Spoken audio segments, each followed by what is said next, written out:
Okay अंबर, जी आज शुरू करें उस्मा? बिल्कुल जी, बिल्कुल। Welcome Ambar. Thank you Usma, thank you. तो प्लीज आप लोग म्यूट कर लीजिए। गुलनाज। हेलो, सत श्री अकाल जी, म्यूट कर लें सब लोग। हेलो एवरीवन, वेलकम अंबर जी। मैं अंबर जी का तारुफ करवा दूं, इंट्रोडक्शन। अंबर जी लास्ट टाइम भी आई हैं, सब लोग फेमिलियर हैं, लेकिन कुछ लोग नए हैं आज, तो उन लोगों से भी इंट्रोडक्शन हो जाएगा। So, Amber Khalid is a registered dietitian and a certified diabetes educator, currently working with the diabetes education program at Wellford Community Health Services in Malton, a result-oriented professional with over 12 years of experience in dietetics and over 10 years in diabetes. A hardworking and compassionate healthcare provider who partners with clients to support them in optimizing their health and to live healthy with chronic health conditions. As a part of diabetes education program, Amber uses her knowledge, expertise to educate clients in making unique and positive lifestyle changes to manage diabetes and prevent delay complications associated with diabetes. Amber provides patient-focused care through one-on-one counseling sessions to those living with diabetes, pre-diabetes, and those at risk of diabetes. In addition, Amber plans and conduct group education sessions to assist in the promotion of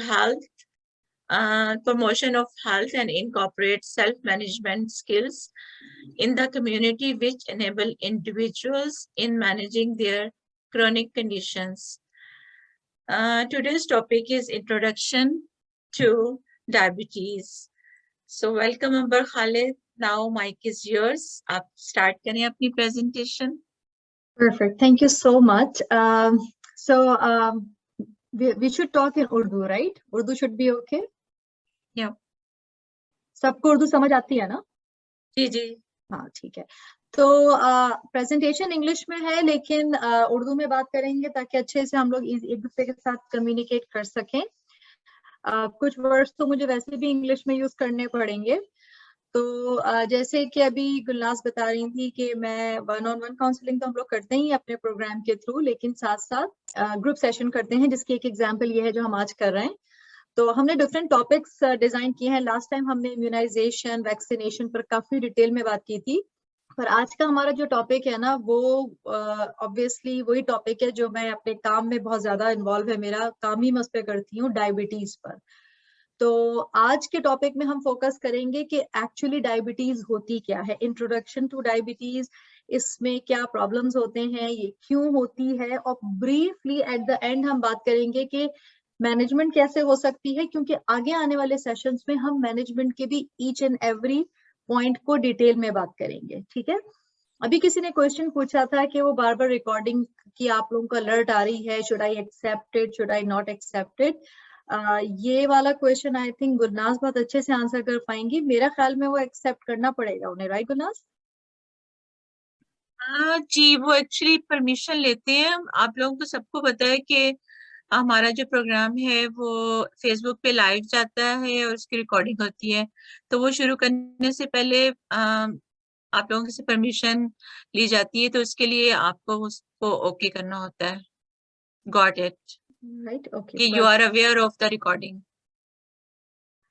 so I also asked everyone your permission. मैंने last time भी आप लोगों से permission ली थी कि जब मैं session इस तरह किया करती हूँ, तो फिर because of the program requirement मुझे उसकी चार्टिंग करनी होती है, राइट? कि भाई मैंने आप लोगों से बात की थी और उसमें मुझे आप लोगों की अटेंडेंस चाहिए होती है।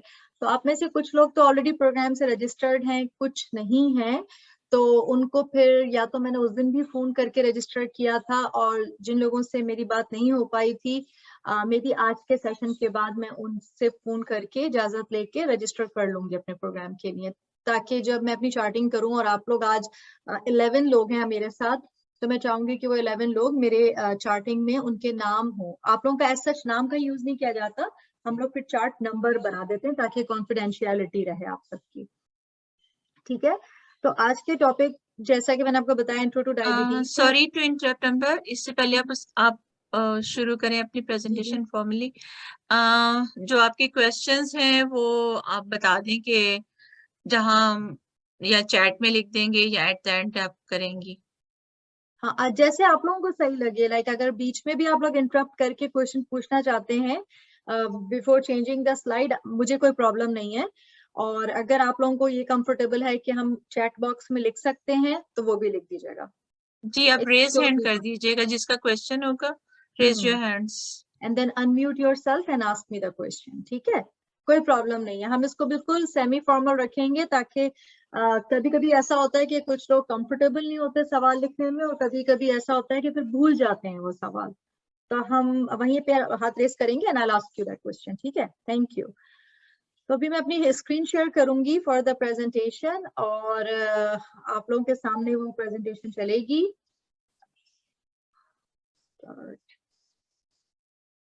Slideshow, and yes, okay, so let's talk about diabetes. ये एक क्लासरूम का जैसे हमने कार्टून सा बनाया, मुझे अच्छा लगता है ये लिखना, इसलिए मुझे क्यों अच्छा लगता है ये, क्योंकि इसके अंदर ना different students have different presumed ideas about diabetes, और ये हम सब की एक तरह से एग्जाम्पल है, हम सबके साथ ऐसा ही होता है।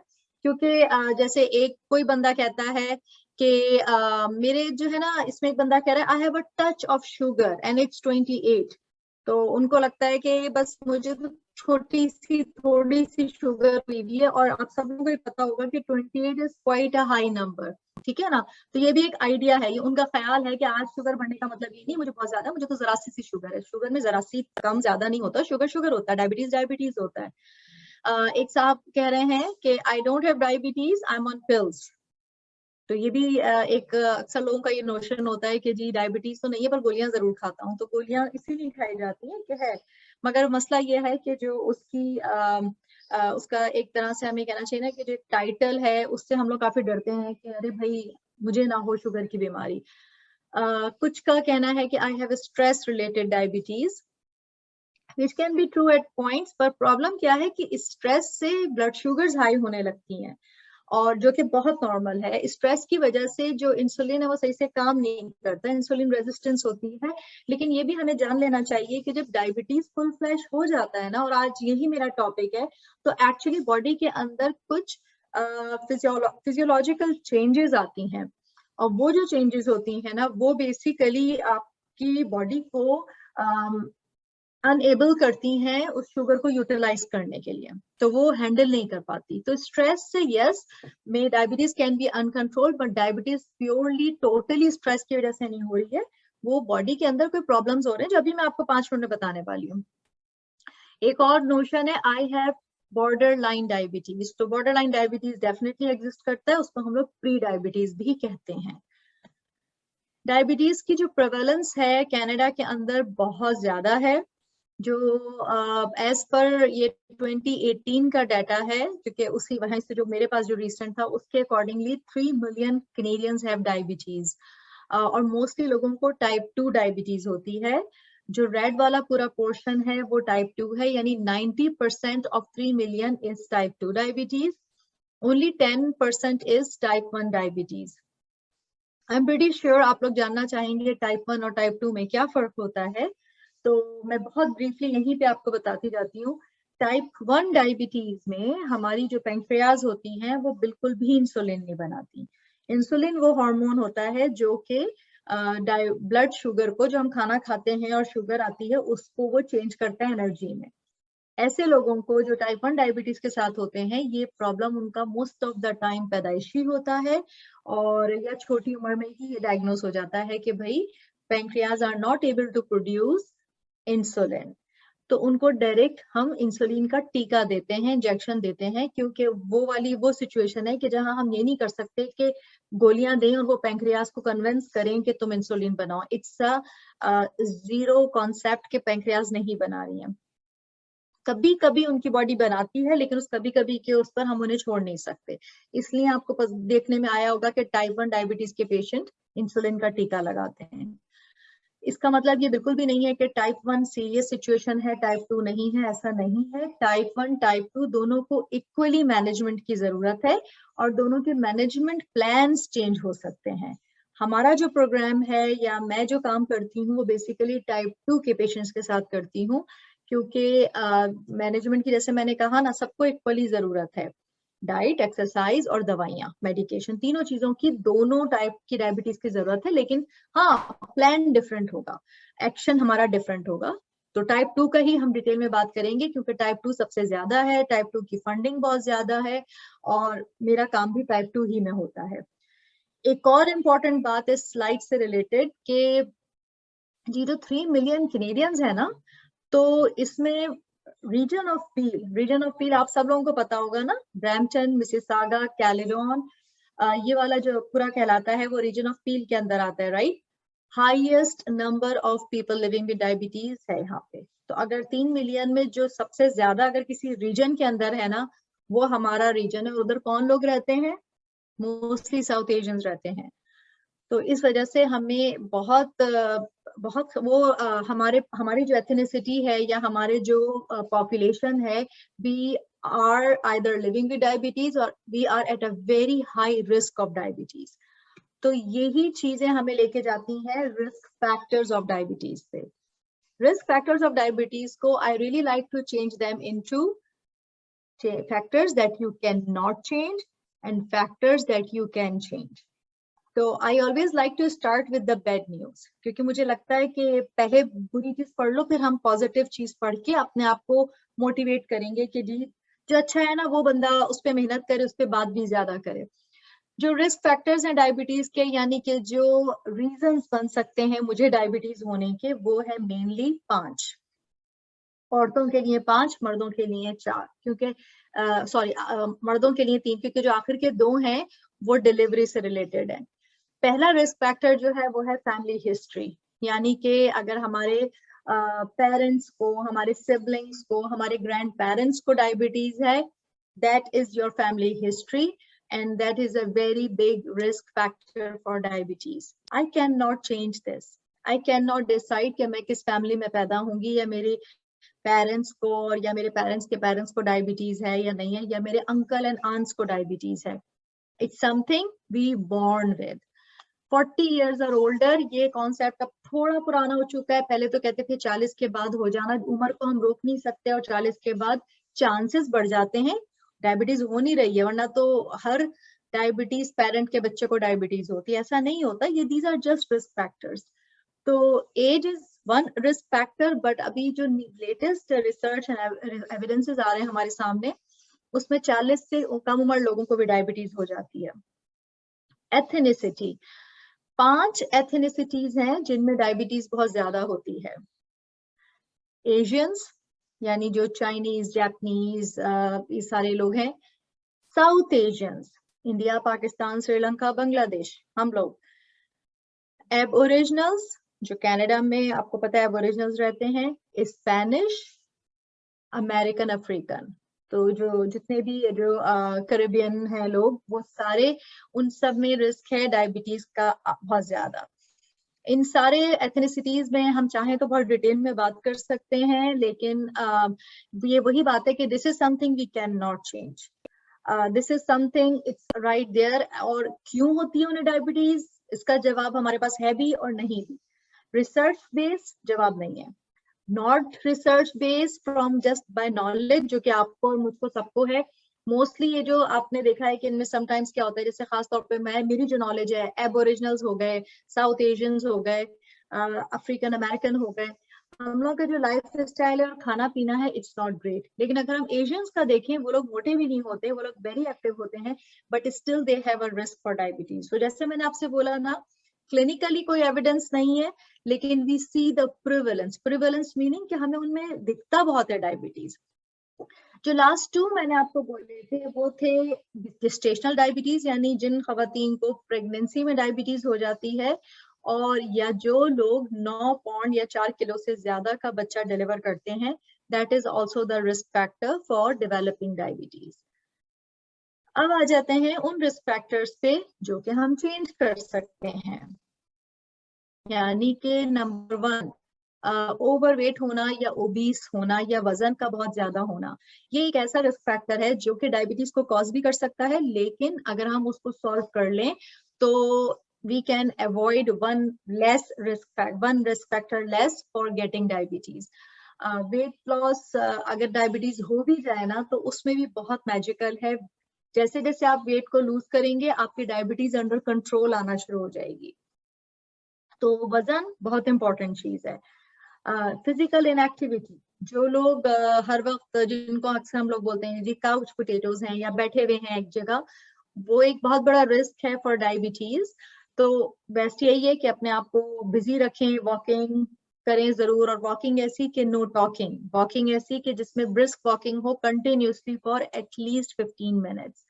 High blood pressure, high cholesterol, अगर आपको ब्लड प्रेशर है वो कंट्रोल में नहीं है, कोलेस्ट्रॉल है वो कंट्रोल में नहीं है, these two can be the risk factor for diabetes। और एक बड़ी इंटरेस्टिंग बात है कि अगर डायबिटीज कंट्रोल में ना हो तो चांसेस होते हैं कि ब्लड प्रेशर और कोलेस्ट्रॉल भी आउट ऑफ कंट्रोल हो जाएगा। यानी डायबिटीज कंट्रोल में नहीं है तो वो इन दोनों को लेके आ जाएगी, और अगर ये दोनों कंट्रोल नहीं है तो डायबिटीज आ जाएगी। यानी ये एक दूसरे को दावत दे के बुला लेते हैं, जो कि हमें पसंद नहीं है। तो हम क्या कहेंगे कि अगर ब्लड प्रेशर है और गोली खाने को डॉक्टर ने बोला है तो यू मेक श्योर दैट आप गोली पाबंदी से खाएं और आपका ब्लड प्रेशर कंट्रोल में रहे। Same thing for cholesterol. जो आखिर के 2 है ना, वो ऐसी चीज नहीं है कि आपको फील हो जाएगा, इम्पेयर्ड ग्लूकोज टॉलरेंस और इम्पेयर्ड फास्टिंग ब्लड शुगर।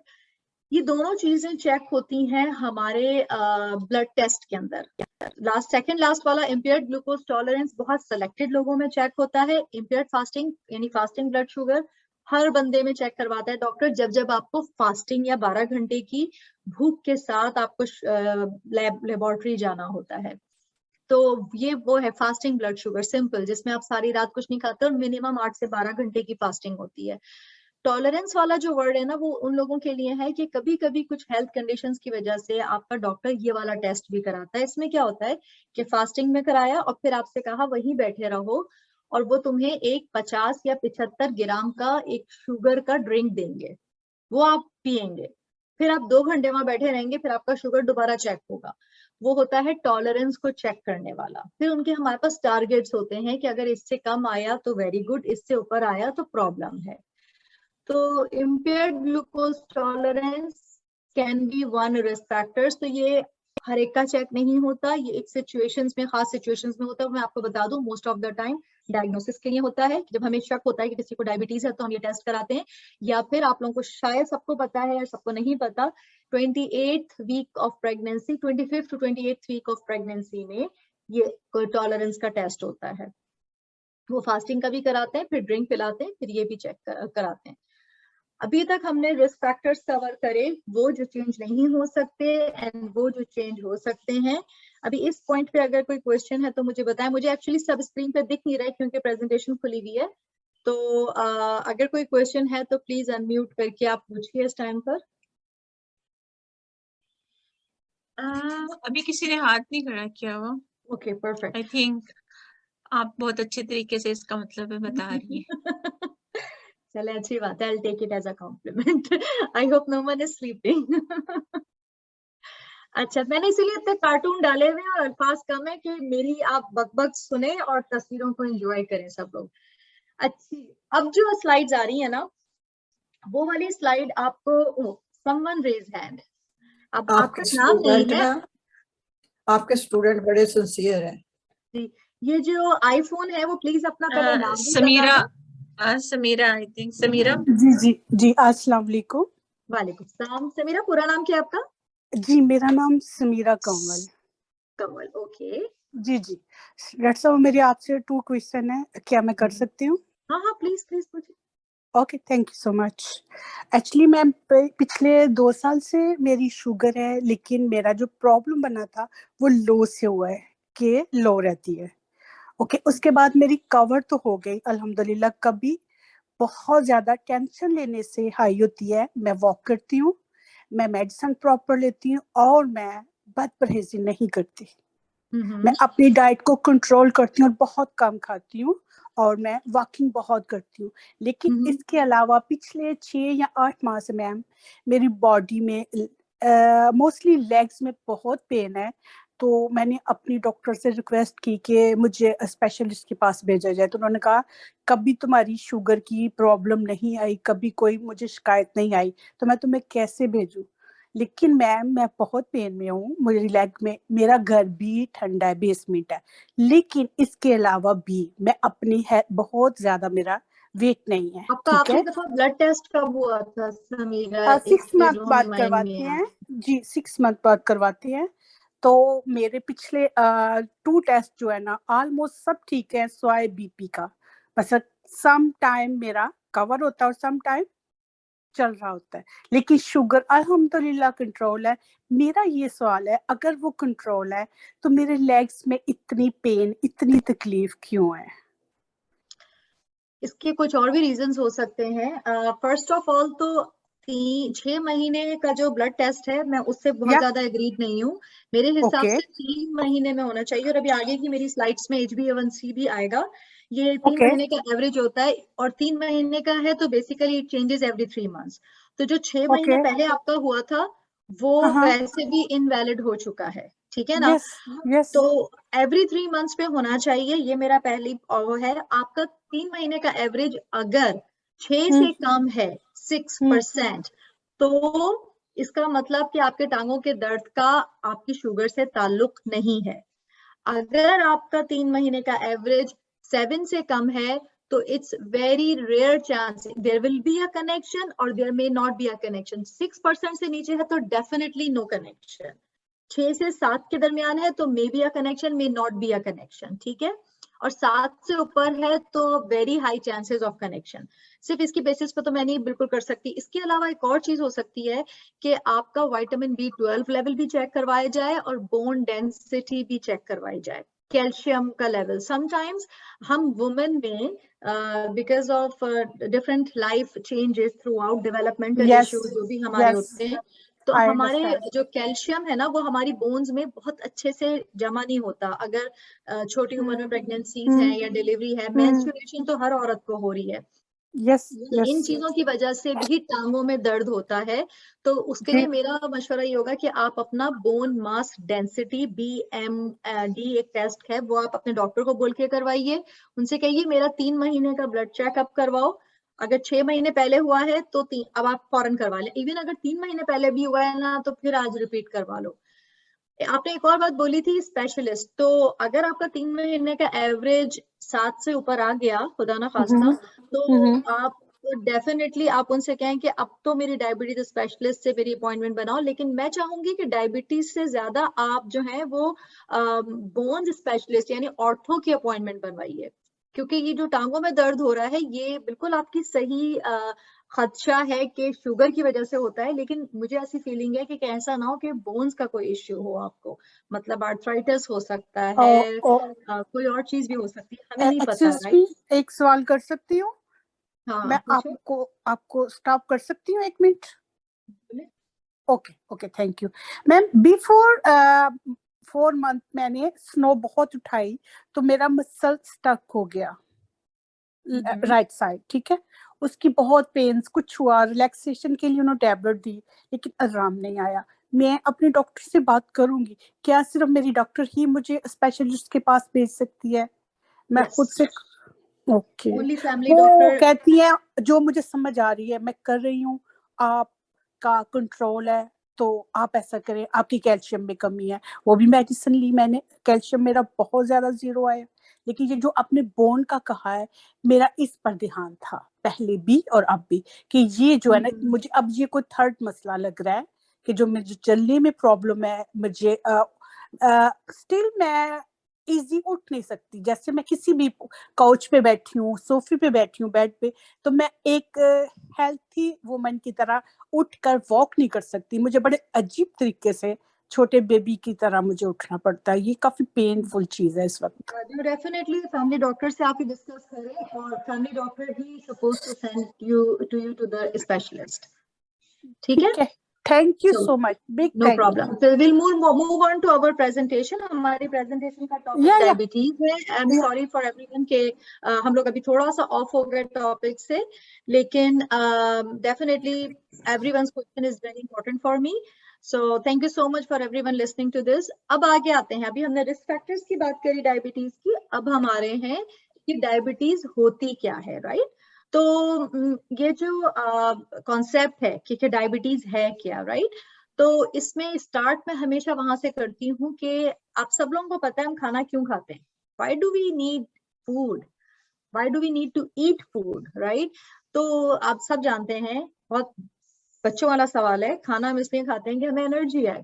ठीक है, मैंने यहाँ डायग्राम भी बनाई है कि जो भी मिक्स फ्रूट आपने खाया वो कन्वर्ट हो गया एनर्जी में, जिसकी वजह से ये एक ह्यूमन बीइंग भाग रहा है, चल रहा है, आप दिन भर के काम करते हैं, इसलिए आपको खाना खाना बहुत जरूरी होता है। डायबिटीज का इससे क्या ताल्लुक है?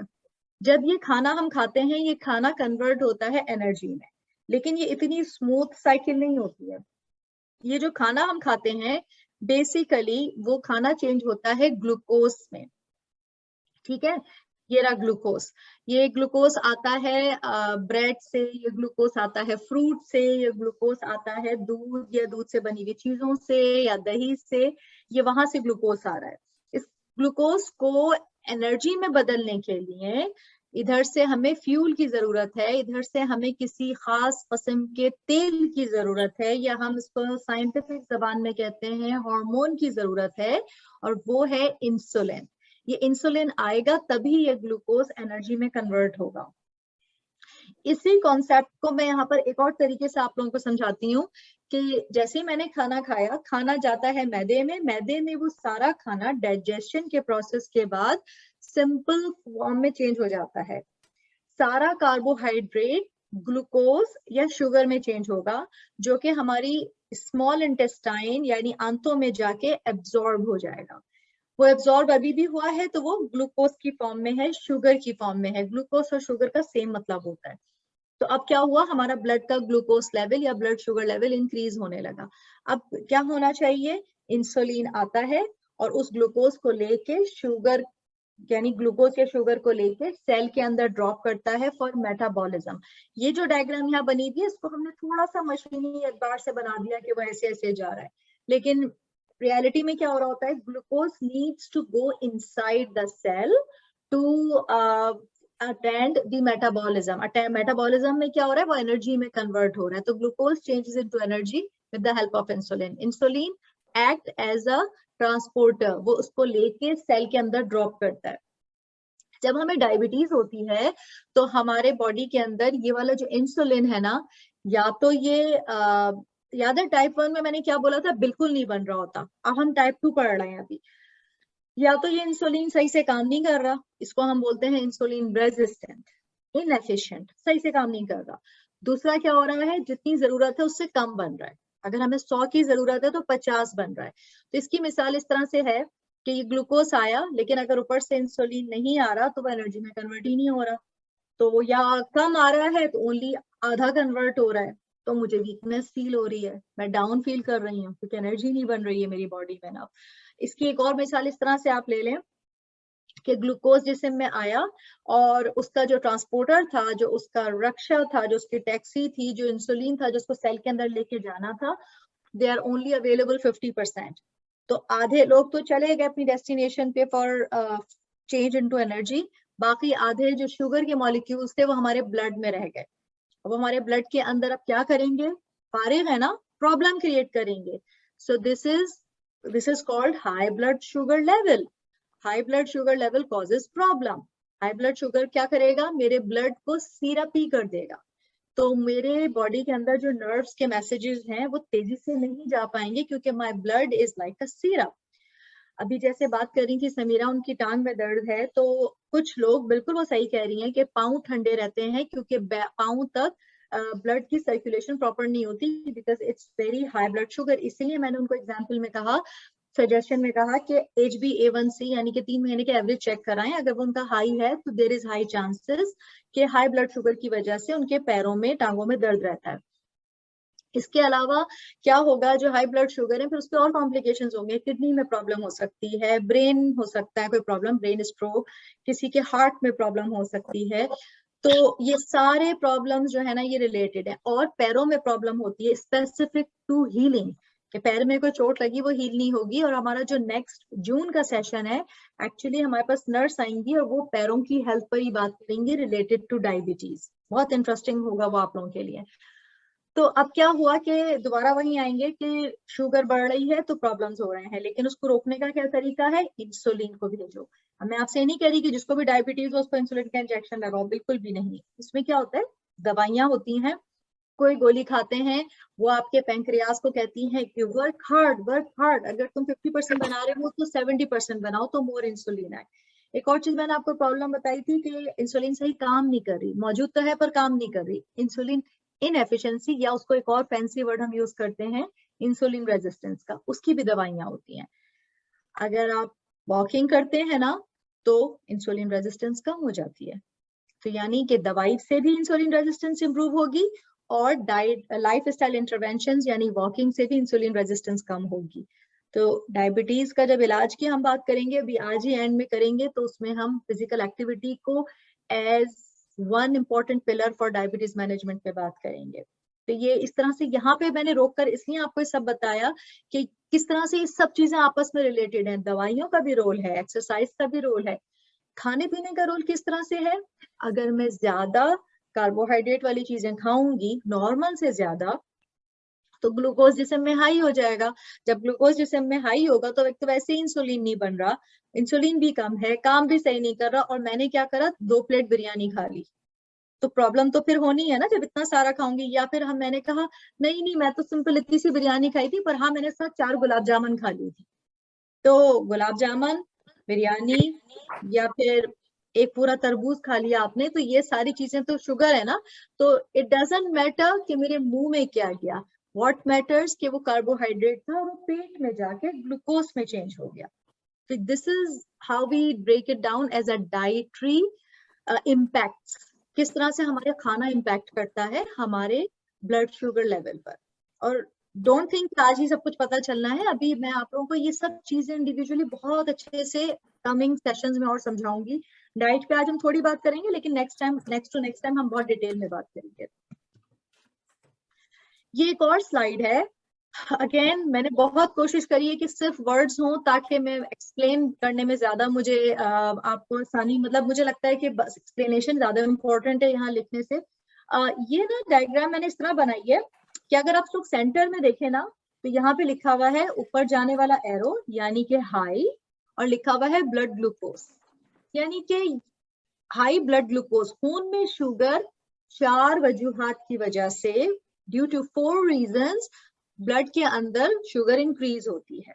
ठीक है, पहला रीजन अभी बोला था, कार्बोहाइड्रेट इनटेक, मैंने खाना ज्यादा खा रही हूँ, मैं बिरयानी खाती हूँ, या मुझे हर खाने के बाद मीठा चाहिए, या फिर कोई और रीजंस है, मतलब वो अनहेल्दी भी हो सकता है, हेल्दी भी हो सकता है, पर food intake, obviously blood sugar high होगी। दूसरा नंबर नीचे, सबसे नीचे वाला मैं देख रही हूँ, उसका मतलब है लो या डिक्रीज्ड इंसुलिन सीक्रेशन, हमारी पैंक्रियाज इंसुलिन ही नहीं बना रही है, अब कम बना रही है तो ब्लड का लेवल में शुगर का लेवल तो बढ़ जाएगा ना। अब ये जो राइट और लेफ्ट का है ना, थोड़ा सा साइंटिफिक है, ये थोड़ा क्लिनिकल है। ठीक है, लेफ्ट वाले का मतलब है ऊपर जाने वाला एरो यानी increase hepatic glucose production. Hepatic क्या होता है, लिवर से काम जो भी हो निकल रहा है वो हेपेटिक। हेपेटाइटिस का नाम सुना है ना आप लोगों ने, इन्फ्लेमेशन ऑफ लिवर को बोलते हैं हेपेटाइटिस। तो जो हमारा लिवर होता है ना, वो भी शुगर या ग्लूकोज प्रोड्यूस करता है, और वो प्रोडक्शन कभी ज्यादा हो जाती है, नॉर्मल हो जाती है, and that also causes high blood sugar level. अच्छा, वो क्यों करता है, वो इसलिए करता है कि हमारे लिवर को ऊपर वाले ने इस तरह डिजाइन किया है कि उसके अंदर बैकअप प्लान होता है ग्लूकोज का। उसके अंदर 5 ब्रेड स्लाइस के बराबर ग्लूकोज मौजूद होता है, 75 ग्राम।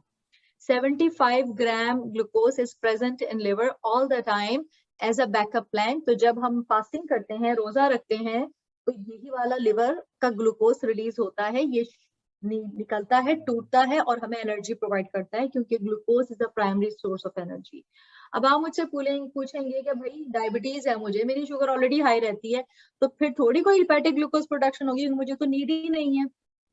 तो होता क्या है कि मुझे डायबिटीज है, राइट, मेरी ब्लड के अंदर शुगर मौजूद है, लेकिन मेरा एनर्जी लेवल लो है क्योंकि इंसुलिन आके उसको कन्वर्ट नहीं कर रही एनर्जी में। तो ब्रेन को ऐसे सिग्नल्स मिल रहे होते हैं कि बॉडी के अंदर एनर्जी लेवल लो हो रहा है, there is no glucose, there is no energy, there is no energy. Glucose तो बॉडी में नाच रही है, लेकिन सिग्नल्स हमें आ रहे हैं नो एनर्जी के। तो ब्रेन लिवर को बोलता है भाई तू ग्लूकोज रिलीज कर ताकि थोड़ी एनर्जी बने, क्योंकि इसको वीक फील हो रहा है। तो ये एक सिचुएशन है, it is just one example. मगर हमारा समटाइम्स लिवर भी थोड़ा सा ओवर एफिशिएंट हो जाता है, वो शुगर रिलीज कर रहा होता है, उसे हम कहते हैं लीकी लिवर। इसको कैसे रोका जाता है? इसके लिए दवाइयां होती हैं। मेटफॉर्मिन का नाम आपने सुना है ना बहुत ज्यादा। मेटफॉर्मिन डायबिटीज की first line most successful medication है, and that stops hepatic glucose not stops, reduces hepatic glucose production, उसको कम कर देती है। और इसके अलावा दूसरे डाइटरी इंटरवेंशंस भी होते हैं, एक्सरसाइज भी होती है, जिससे ये कंट्रोल में आ जाता है। नंबर 4 यहाँ पर है राइट पर, वो है reduced peripheral glucose Uptake. Again ये भी थोड़ा क्लिनिकल है। इसमें क्या होता है कि जो ग्लूकोज अपटेक होता है, याद है मैं जो एग्जांपल समझाने की कोशिश कर रही थी कि ग्लूकोज को अंदर जाना होता है सेल के, फिर मेटाबॉलिज्म होना होता है। तो सेल जो है वो हमारे बेसिकली ब्लड वेजल्स, सेल्स, ये सब एक साथ ही हैं। तो वो जो अपटेक है ना वो रिड्यूस हो जाता है। तो ये भी एक प्रॉब्लम होती है। और इसका प्रॉब्लम रीजन क्या होता है कि वो जो मैंने कहा था ना, इंसुलिन सही से काम नहीं कर रही, इंसुलिन लेकर ही नहीं आ रही, और यहाँ पे आके इंसुलिन रेजिस्टेंस हो रहा है, तो वो दरवाजा नहीं खोल रही, तो वो अपटेक रिड्यूस हो गया। तो ये काम ये नहीं होना क्या चाहिए था, इंसुलिन आती, सेल शुगर लेके और उसको देती और उसका काम खत्म हो जाता। पर अभी क्या है, इंसुलिन रेजिस्टेंस की वजह से ना दरवाजा खुल रहा है और ग्लूकोज अपटेक भी नहीं हो रहा, ये रिड्यूस हो जाता है। इसका भी ताल्लुक दोनों से है, हमें इंसुलिन भी एफिशिएंट चाहिए, ज्यादा चाहिए, और हमें फिजिकल एक्टिविटी कर करके इंसुलिन की एफिशिएंसी को बढ़ानी है। तो सारी चीजों को जब हम मैनेज करने पे आएंगे, प्रॉब्लम तो क्या हो रही है, ये चारों प्रॉब्लम्स होती हैं जब आपकी डायबिटीज आउट ऑफ कंट्रोल होती है। हम खाना ज्यादा खा रहे हैं, हमारी इंसुलिन कम बन रही है, हमारा सेल्स जो है वो इंसुलिन को ले नहीं रहे, और हमारा लिवर भी शुगर बना रहा है। सारे रीजंस क्या हुए, ब्लड ग्लूकोज हाई हो गई, डायग्नोस हो गया जी डायबिटीज हो गई है। एक और एग्जाम्पल उसी को एक्सप्लेन करने के लिए, समरी है जो अब तक बात करी है। नंबर 1, स्टमक ने सारे खाने को ग्लूकोज में चेंज किया, हरे रंग का ग्लूकोज है। Number 2, glucose enters the blood stream, वो खून में चला गया। लिवर यहाँ बैठा हुआ होता है, पैंक्रियाज यहाँ होते हैं स्टमक के पास, उन्होंने ये ब्लू कलर का इंसुलिन भेजा। The pancreas makes little or no insulin। तो क्या था, अब आप देख रही हैं ना कितने सारे ग्रीन हैं और only 2 ब्लू आए हैं। तो जो ब्लू आए थे वो उन्होंने तो देखे जुड़ गए, मैंने कहा था बिल्कुल ये रक्षे वाला काम करता है। इसको लिया और इसको लेके आगे चला जाता है कि उसके अंदर अपनी जहां भी उसको काम की जरूरत है ब्लड वेजल्स के अंदर। लेकिन जो एक्स्ट्रा शुगर है जिसको बेचारी को किसी ने नहीं पूछा, ग्रीन कलर का, वो अब हमारी ब्लड स्ट्रीम में बढ़ना शुरू हो गई। ब्लड ग्लूकोज लेवल हाई हो गया, फास्टिंग की शुगर चेक कराई, अबव टारगेट, 3 मंथ्स एवरेज कराया, वो भी अबव टारगेट। तो इसलिए ये वाली सिचुएशन हो रही है जिन लोगों को डायबिटीज है। I will give a pause here if any questions, any hands that have been raised, अगर कोई हैं तो बताइए मुझे। मैं अपनी स्क्रीन बड़ी कर रही हूँ ताकि मैं किसी को मिस ना कर सकूं। I think everyone is doing okay। तो हम वापस से कोई हाथ रेज तो नहीं हुआ। अगर कोई क्वेश्चन है प्लीज रेज योर हैंड। ठीक है,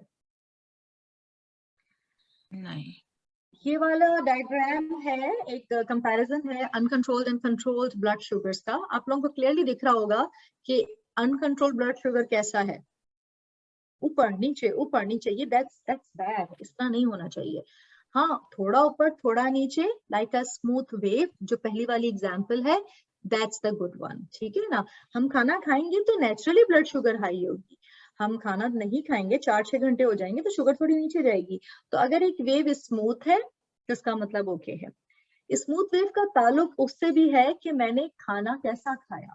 अगर मेरे खाने में मैंने मिसाल के तौर पर लिया कि जैसे मैंने खीर खाई मीठी, फिर उसके बाद मुझे कुछ और मीठा पसंद है, मैंने वो भी खा लिया, मैंने बहुत ज्यादा क्वांटिटी में स्टार्चेस ले लिए और कोई फाइबर नहीं लिया, कोई प्रोटीन नहीं लिया, तो मेरी ब्लड शुगर बहुत तेजी से ऊपर जाएगी, बहुत तेजी से ऊपर। मोस्टली जूसेस और हाई शुगर फूड सोर्सेज होते हैं, और जितनी तेजी से ऊपर जाती है ना, फिर उतनी तेजी से नीचे भी आती है, एंड समटाइम्स ज्यादा नीचे चली जाती है। अगर मेरा खाना ऐसा है कि मैंने सब्जी भी खाई, मैंने प्रोटीन लिया, मसलन दाल या कोई गोश्त भी लिया, और मैंने कंट्रोल्ड अमाउंट में कार्बोहाइड्रेट खाया, वो भी हाई फाइबर, चाहे वो हाई फाइबर रोटी थी या हाई फाइबर ब्रेड था या राइस मैंने कंट्रोल पोर्शन में खाए, तो क्या होगा कि वो धीरे धीरे रिलीज होगा, पूरे 4 से 6 घंटे के बाद वो नीचे आएगा, फिर मैं कुछ खाऊंगी, फिर ऊपर जाएगा। तो हमें ऐसा चाहिए, हमारी बॉडी इसको अच्छे से हैंडल कर लेती है। मैं ये नहीं कह रही कि आप कभी चावल नहीं खाएं और आप कभी जो है वो मीठा नहीं खाएं, लेकिन कंट्रोल्ड पोर्शन में, और कोशिश करें कॉम्प्लेक्स कार्बोहाइड्रेट्स खाएं। जी गुलनाज। हाँ, मेरा क्वेश्चन ये है कि सपोज किसी को शुगर है और वो पिल्स पर है, वो मेडिसिन ले रहा है, तो जो मेडिसिन ले रहा है शुगर को कंट्रोल करने के लिए, तो वो क्या बिल्कुल वैसे ही खाना खाएगा जैसे दूसरे लोग खाते हैं, क्योंकि वो दवाई तो खा रहा है, या फिर उसको हाँ, परहेज करना चाहिए उसको? नहीं नहीं, हाँ, मैं आपका सवाल समझ गई गुलनाज। तो बेसिकली डायबिटीज की कोई डाइट नहीं होती, there is no diabetic diet, कोई परहेज की डाइट नहीं है। जिस तरह सबको खाना चाहिए उस तरह उन्हें भी खाना चाहिए, दवाइयां खा रहे हैं, लेकिन सवाल हमारा यहाँ पर थोड़ा ट्विस्टेड है कि बाकी लोग क्या खा रहे हैं, राइट। तो बाकी लोग को भी हेल्दी खाना खाना चाहिए। अगर मुझे डायबिटीज नहीं है, आपको डायबिटीज नहीं है, you should be eating healthy choices.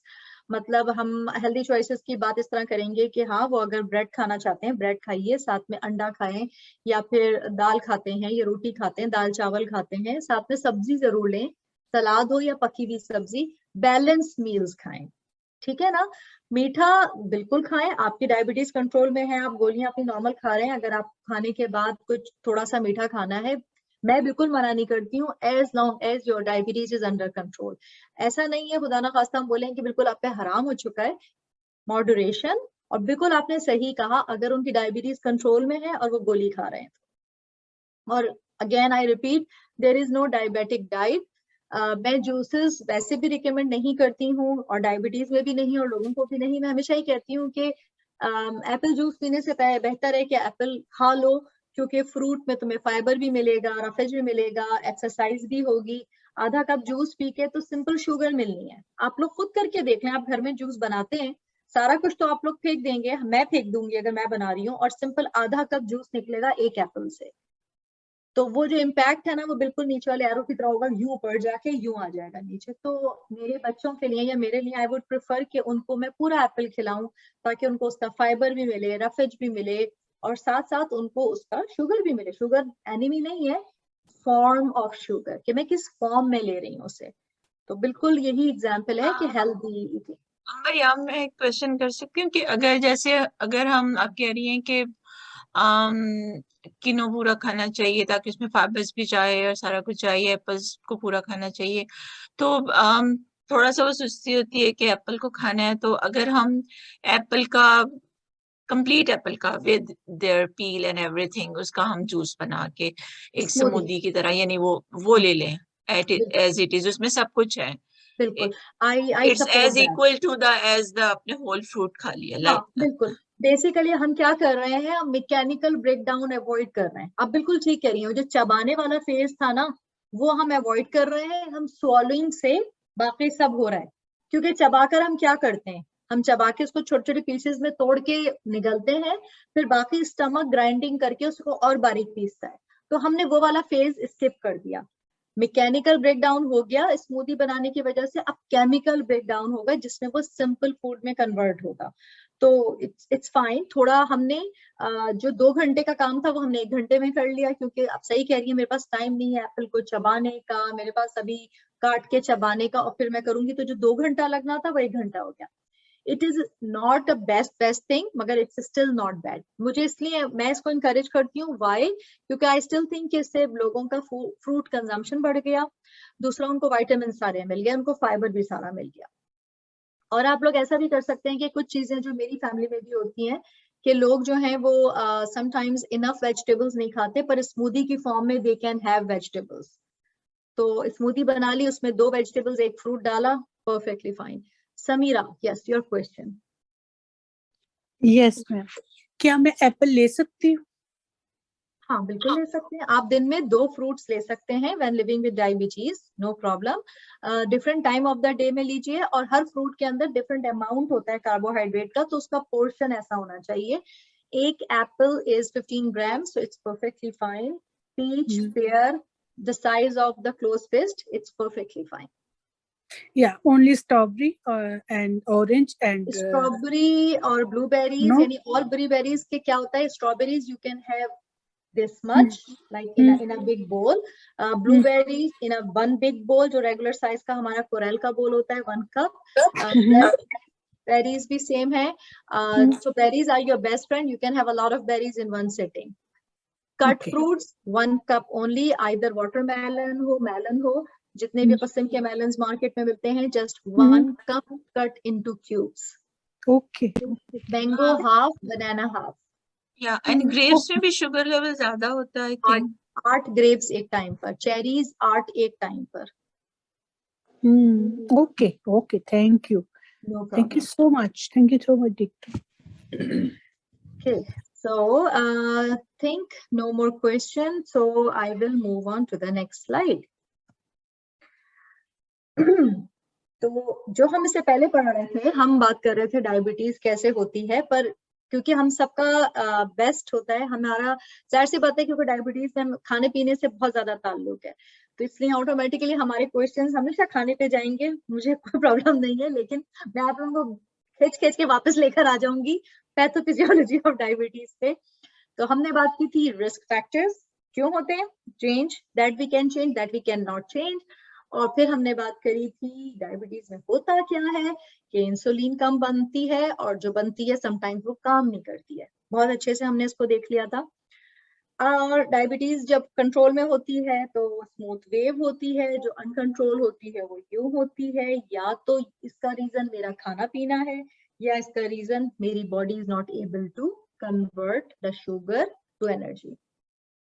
अब आ गए हम सिम्टम्स ऑफ डायबिटीज पे, यानी अब हम उस फेज पर हैं कि प्रॉब्लम बॉडी के अंदर हो रही है, लेकिन मुझे कैसे पता चलेगा, मुझे डिफरेंट फील होगा, मुझे या तो बहुत प्यास लगेगी, राइट, मैं बहुत जल्दी टायर्ड हो जाऊंगी, मुझे ऐसा लगेगा मेरे में एनर्जी नहीं है, फ्रीक्वेंट यूरिनेशन, बहुत पेशाब आएगा, बार बार जाएंगे। आई थिंक फर्स्ट और थर्ड जुड़े हुए हैं कि मुझे प्यास लग रही है और बहुत ज्यादा पेशाब आ रहा है, मैं पानी पी रही हूँ, बाथरूम जा रही हूँ, पानी पी रही हूँ, बाथरूम जा रही हूँ, मुझे समझ नहीं आ रहा, मैं पानी नहीं भी पी रही फिर भी बाथरूम जा रही हूँ, हर वक्त भूख लगती है।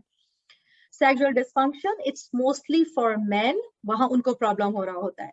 ब्लरी विजन, आंखों के आगे अंधेरा छा रहा होता है। वेट लॉस, वेट गेन, आप लोगों का आइडिया नहीं होगा, एकदम जब अनएक्सप्लेन्ड वेट लॉस होता है प्लीज उसको चेक कराइए, और अनएक्सप्लेन्ड वेट गेन दोनों को चेंज कराइए, चेक कराइए, क्योंकि both can be the reason for diabetes, possible reason. हाँ, ये सारे एक ही नहीं है, मगर हम जब चेक इसीलिए करवाते हैं ना, इसीलिए लैब जाते हैं। पुअर वुंड हीलिंग, यानी कि चोट लग गई है तो सही नहीं हो रही है, जख्म भर ही नहीं रहा। Burning and tingling to hands and feet, जो हमारे पैर होते हैं ना और हाथ, इनमें ऐसा लग रहा होता है जैसे आग निकल रही है। कुछ लोग शिकायत करते हैं कि ऐसा लगता है चींटियां चल रही हैं, सनसनाहट सी रहती है। एक और होता है उनके ना पाँव सुन हो जाते हैं, उनको लोगों को ऐसा लगता है कि हमारे पाँव सो जाता है। देखो, एक तो ऐसा है कि मैं अपने हाथ को ऐसे रख के थोड़ी देर बैठी रहूंगी ना तो मेरा थोड़ी देर में हाथ सुन हो जाएगा, राइट, लेकिन उनका जो है वो नॉर्मल भी बैठे उनका पैर सुन हो जाता है। तो ये रीजन क्या था, शुरू में बताया था ना कि ब्लड की सर्कुलेशन इंप्रूव नहीं हो रही है, पहुंच नहीं रहा। ये सारे सिम्टम्स हैं, जरूरी नहीं है सारे सबको फील हो, किसी को कुछ होता है, और जरूरी नहीं है कि अगर मैं हर वक्त थर्स्टी हूँ तो मुझे डायबिटीज हो गई है, या मुझे बहुत ज्यादा यूरिन आ रहा है तो मुझे डायबिटीज हो गई है, या मेरा ब्लरी विजन है तो मुझे डायबिटीज हो गई है। हाँ, diabetes can be a possible cause for these symptoms. ठीक है, तो इसलिए अगर आपको कोई भी इनमें से प्रॉब्लम हो रही है और आपको आइडिया नहीं है क्या हो रहा है, और अभी आप मेरी बातें सुनते सुनते सोच भी रहे हैं कि अरे मेरे तो फैमिली में इतनी डायबिटीज है, अरे मेरा तो वजन भी बढ़ रहा है, अरे मेरा तो ये भी है, तो मेरी जो प्रेजेंटेशन है वो इसलिए नहीं है कि हम लोग सिंपल्स अटेंड करें, मतलब हम वी नीड टू रीथिंक, ठीक है ना, किस तरह मेरे लाइफ से कनेक्शन है इसका। अगर आपको ये सारे सिम्टम्स फील हो रहे हैं तो सबसे पहले क्या काम करना है, ब्लड टेस्ट कराना है, क्योंकि जो डायग्नोसिस ऑफ डायबिटीज है, जैसे मैंने अभी आपको बताया था, it is not based on वो सारे सिम्टम्स अगर आपको महसूस हो रहे हैं, आपको ब्लड वर्क भी कराना चाहिए। अब ये वाली जो स्लाइड है ना, काफी इंपॉर्टेंट स्लाइड है, क्योंकि हम लोग में से अक्सर लोग ऐसा करते हैं कि अरे यार मुझे तो बहुत ज्यादा पेशाब आता है, प्यास भी लगती है, मैंने अपनी पड़ोसन से जिक्र किया, उसने कहा ओ तुम्हें तो शुगर हो गई, क्योंकि हमें आदत है एक दूसरे को डायग्नोस करने की, डॉक्टर के पास जाने से पहले हम ही अपना फैसला सुना देते हैं। वेरी रॉन्ग ना, नहीं करना चाहिए। हमें क्या करना चाहिए, let's go and see the doctor for the problem, वो ब्लड वर्क कराएगा, फिर डिसाइड होगा।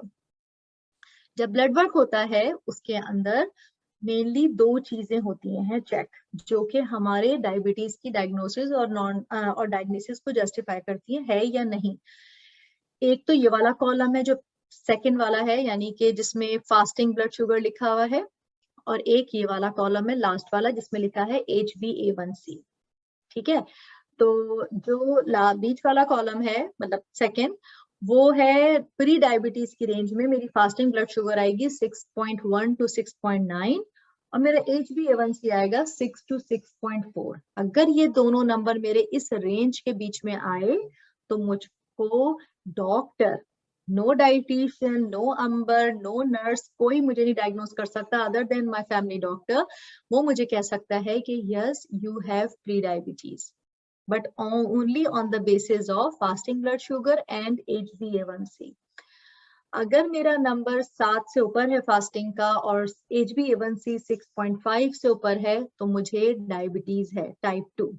ये दो number, if one number is above target, other number is within target, हम राइट अवे कुछ डॉक्टर्स डायग्नोस कर देते हैं, कुछ नहीं करते हैं, लेकिन again it's up to the discretion of your family doctor. हमारी गाइडलाइंस ये कहती हैं कि इन दोनों का ऊपर होना जरूरी है, क्योंकि doctor knows your family history, doctor knows your past medical history, तो इसलिए वो आप उनके पास डिस्क्रेशन है आपको बोलने की। लेकिन अगर आप गाइडलाइंस देखें तो ये दोनों में से दोनों के दोनों अबव टारगेट होने चाहिए। एक और नंबर है यहाँ पे, जो रीजन था मैंने ये टेबल में डाला, 2 hours आफ्टर मील, यानी कि वो जो नहीं आप लोगों ने शुरू में मैंने आपको बताया था इम्पेयर्ड ग्लूकोज टॉलरेंस, तो वो वाला टेस्ट भी अगर आपके डॉक्टर ने कराया कि आपकी जो है वो ब्लड शुगर खाना खाने के बाद या शुगर की एप्लीकेशन के बाद 11 से ऊपर आई है, तो इन 3 में से कोई 2 एबनॉर्मल होंगे तो डायग्नोसिस हो जाएगी। अंबर, उस टेस्ट का नाम क्या है? इम्पेयर्ड ग्लूकोज टॉलरेंस, इम्पेयर्ड कोई IGT, IMP, हाँ IGT भी कहते हैं, IGT और GP नहीं है, T as in tolerance. Okay, IGT, हाँ जी, इम्पेयर्ड ग्लूकोज टॉलरेंस, ठीक है। हाँ टॉलरेंस से है ये, ठीक है ना। तो ये बॉडी कैसे टॉलरेट कर रही है हाई ग्लूकोज, जो हमने ड्रिंक दी थी ना उनको, अगर वो 11 से ऊपर आता है ना तो प्रॉब्लम है वहां पे। ठीक है, तो A1C, अब A1C पे I really want to spend some time here, क्योंकि मुझे लगता है कि आप सब लोगों के लिए जानना बहुत जरूरी है। हाँ, फिर उसके बाद हम उस पर बात करेंगे।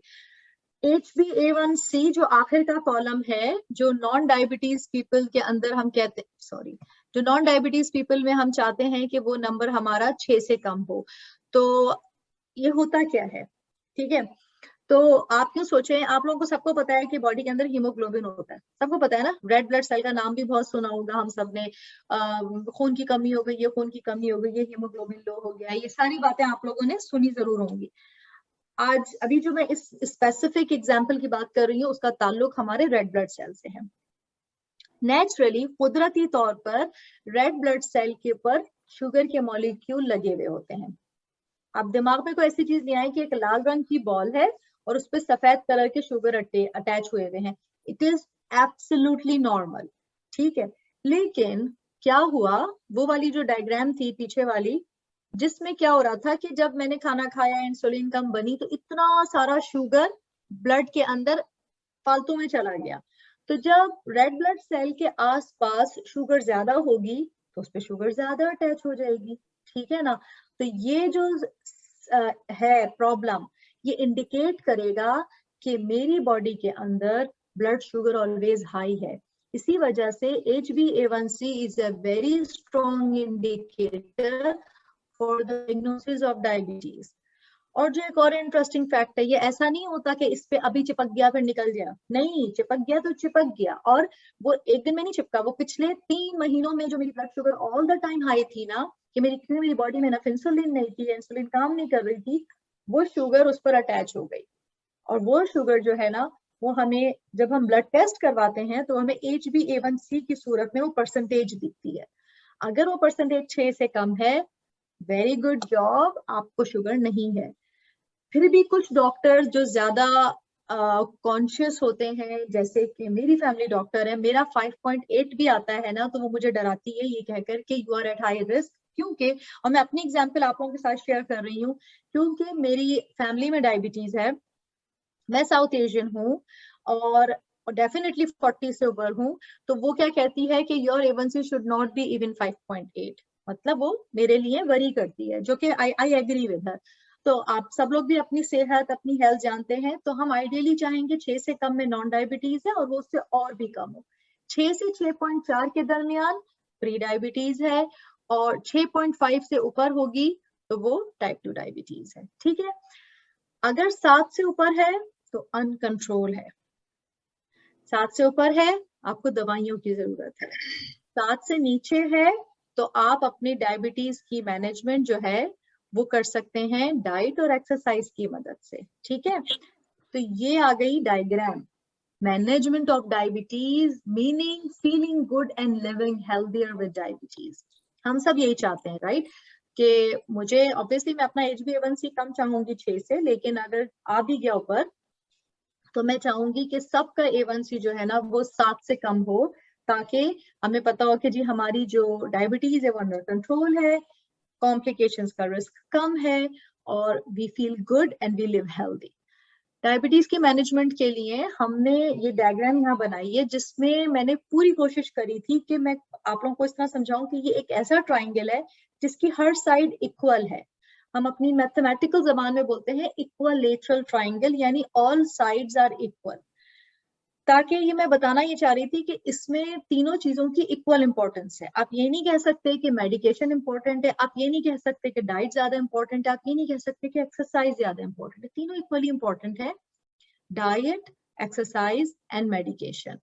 हाँ, ये बात सही है, कुछ लोग मेडिकेशंस नहीं खाते डायबिटीज की, उनको डायबिटीज होती है और वो कहते हैं कि भाई मैं तो परहेज से फिक्स कर लेता हूँ, मतलब हेल्दी ईटिंग कहना चाहिए, परहेज का वर्ड अच्छा नहीं है, हेल्दी ईटिंग से अच्छा मैं सेहत वाला खाना खाते हैं, और हमारी पूरी फैमिली सेहत वाला खाना खाती है, उसमें ये नहीं है कि मेरे लिए कोई स्पेशल खाना पकता है। तो हम जो भी डाइटरी चेंजेस करते हैं, मॉडिफिकेशंस हो गई, एक्सरसाइज यानी कि सबको एक्टिव होना चाहिए, अपनी टॉलरेंस के हिसाब से आप जितनी वॉक कर सकते हैं करें, जब वॉक करें तो मेक श्योर करें कि आपकी वॉक इतनी हो कि वो ब्रिस्क वॉकिंग हो, कि आपकी ब्लड सर्कुलेशन इंप्रूव हो, ताकि वो इंसुलिन रेजिस्टेंस वाला प्रॉब्लम ना हो। और जहां तक मेडिकेशन की बात है, 1 सेकेंड समीरा, मेडिकेशन का भी इक्वल रोल है, और अगेन कोई अगर मेडिकेशन पर है, it does not mean they failed to manage diabetes. It's really really important, which is why मैं भी यहाँ pause नहीं देना चाह रही थी 1 सेकंड का भी। अगर कोई डाइट और एक्सरसाइज से मैनेज कर रहा है, डाइटरी मॉडिफिकेशन एक्सरसाइज से, good job. If they need medication, still good job, because your body needs medication, we will add medication. It does not mean that you fail to manage diabetes.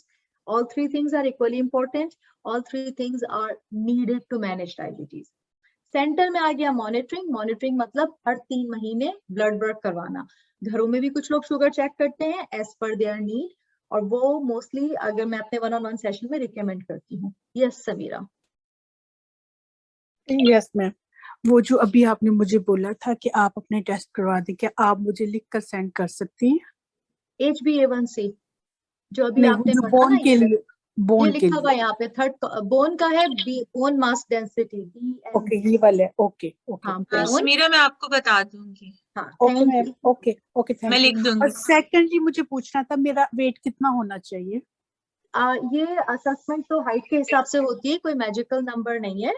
तो ये तो अगर मैं in person आपसे मिल सकती हूँ या फिर आपका हाइट और वेट का असेसमेंट मैं वहीं पे ज्यादा अच्छा कर सकूंगी। और आई थिंक इतने सारे लोगों के सामने I am not so comfortable कि मैं आपको इस तरह या बताऊं कि हाइट गुड, ठीक मैं है ना। समझ गई, मैं तो समझ ऐसा गई। है कि मैंने आज अपना नाम नहीं लिखा, नाम के साथ नंबर नहीं लिखा। I am gonna add my phone number here.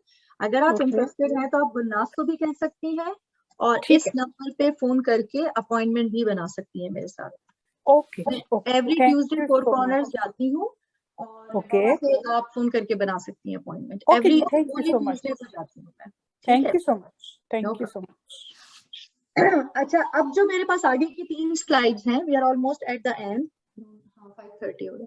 तो अब जो है ना उसमें क्या करा मैंने, क्योंकि मुझे ऐसा लग रहा था कि अगर मैं यहाँ बात खत्म कर दूंगी we might have still questions, but आगे 3 स्लाइड से मैंने क्या किया है, एक स्लाइड्स पर डाइट मॉडिफिकेशन, एक स्लाइड एक्सरसाइज, एक स्लाइड मेडिकेशन पर रखी है। लेकिन in coming up days I think from July and onwards हम हर टॉपिक पर इंडिविजुअली एक सेशन करेंगे और उस पर बहुत डिटेल में देर तक बात करेंगे। बैलेंस डाइट लेना बहुत इम्पोर्टेंट है, पर यहाँ पे इस जुमले को, जो डाइटिशियंस का फेवरेट जुमला है कि it's very important to have a balance diet, इस कार्टून में जोक बना दिया। उन्होंने क्या करा, बैलेंस करना है ना, एक ट्रे में उन्होंने रखा मीठा, केक, स्पाइस, पेस्ट्रीज, दूसरे पे उन्होंने रखा चिकन और बर्गर्स। तो बैलेंस का मतलब ये नहीं है कि बैलेंस हो, बैलेंस का मतलब है कि आपकी जो प्लेट हो वो हेल्दी प्लेट हो, यानी कि आधी प्लेट जो है वो वेजिटेबल्स हो, 2 हैंड्स फुल भर के।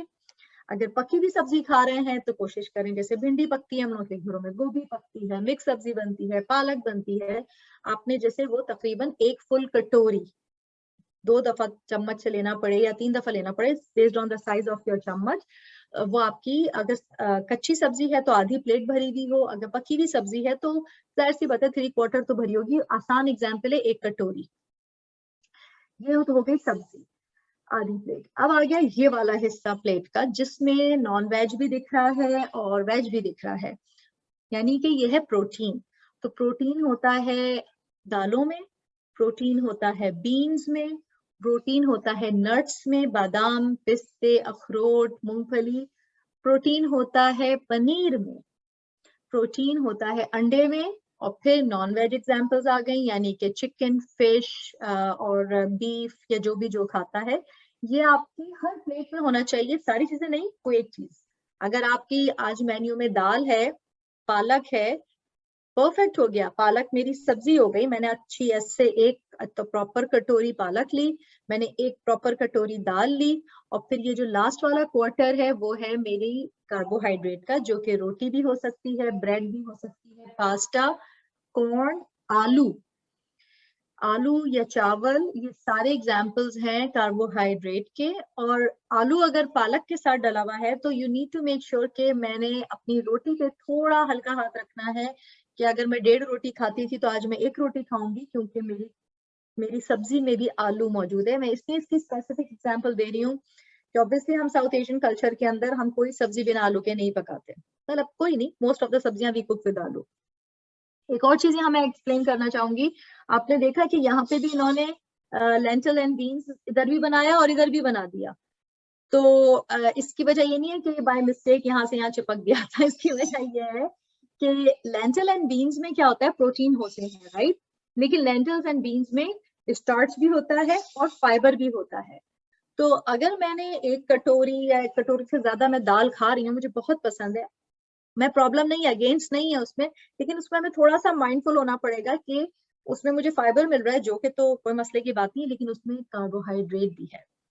तो अगर दाल चावल खा रही हैं आप तो चावल कम, दाल ज्यादा, और कम ही चावल। लेकिन अगर दाल चावल को चिकन करी के साथ खा रहे हैं तो फिर आपने ले लिए तकरीबन 1/4 कटोरी, मैक्सिमम 1 कटोरी आपने चावल ले लिए और साथ में चिकन करी ले ली। लेकिन अगर आप दाल और चावल खा रहे हैं तो 3/4 कप चावल। वही वाला हिसाब है कि अगर आलू डला हुआ था मेरी सब्जी में तो मैंने 1.5 की जगह 1 रोटी खाई, तो ये कॉन्सेप्ट है। ये जो हैंड साइंस बने हुए हैं, this is the size of protein, ठीक है, यानी कि चिकन, फिश वो है। अगर हम दाल और बीन्स खाते हैं तो वो लोग कहते हैं आधी कटोरी। I am a big advocate for protein. मैं फिर बोलती हूँ 1 कटोरी। मैं कोशिश करती हूँ कि आप 1 कटोरी दाल लीजिए, लेकिन अपनी रोटी और चावल पे कंट्रोल करें। बंद मुट्ठी इज बेसिकली, क्योंकि ये थोड़े गोरों के साइंस हैं, ये this is the example of starch as in आलू, क्योंकि अगर वो आलू रिकमेंड करते हैं तो वो कहते हैं कि बस एक मीडियम साइज का आलू खाओ। अगर आलू बहुत बड़ा है तो उसको इसी साइज पे करके खाओ।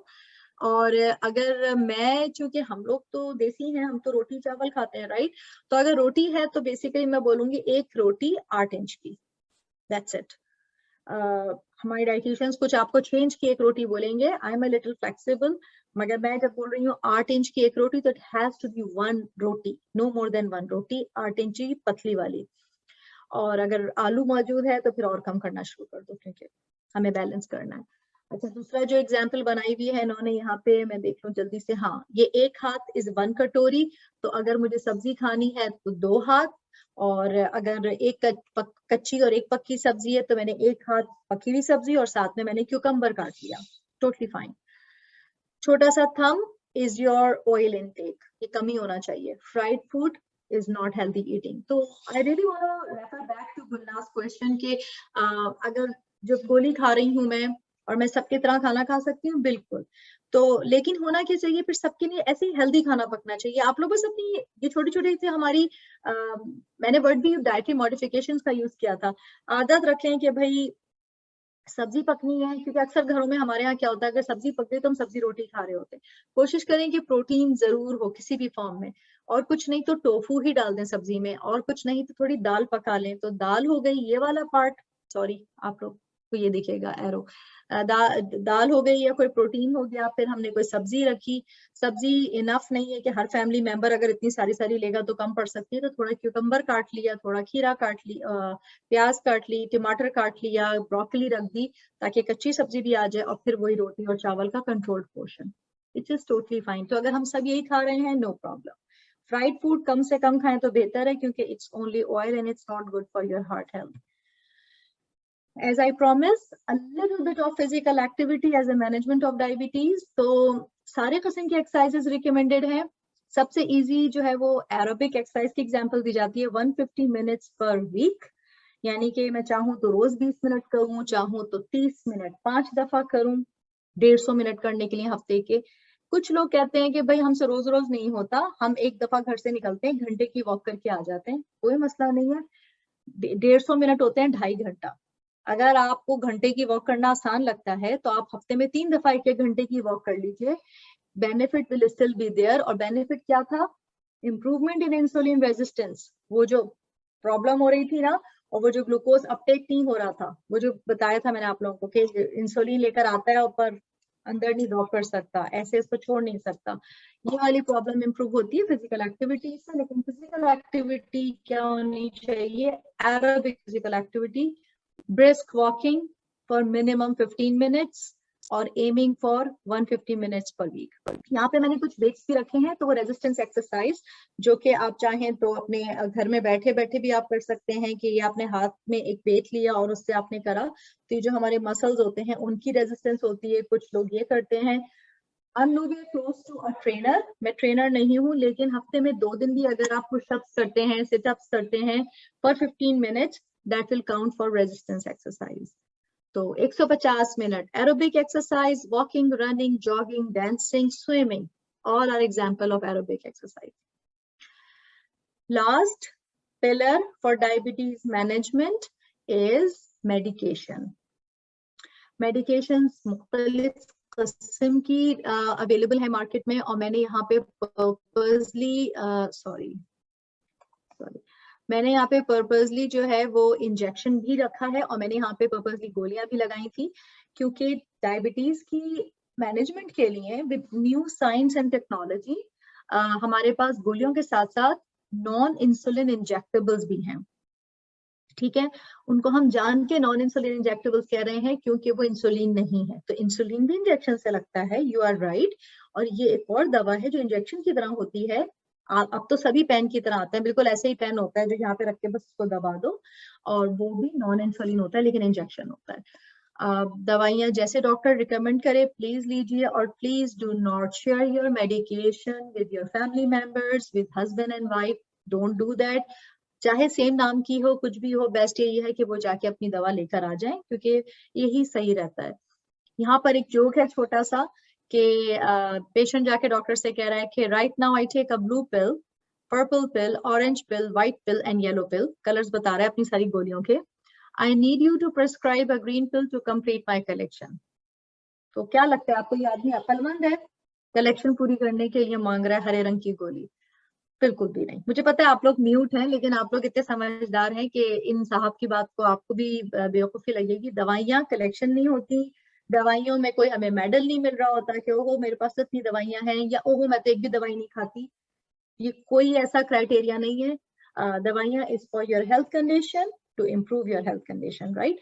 तो वो जो एक एग्जाम्पल थी ना, ये मेरी फेवरेट स्लाइड होती है हमेशा, क्योंकि मैं क्या चाहती हूँ कि आप में से जो लोग भी डायबिटीज के साथ हैं, या जो लोग भी मेरे क्लाइंट्स में, they should feel good and live healthier with diabetes, either with dietary modification, exercise and medication, all three of them or both of them, but we want them to live healthier with diabetes.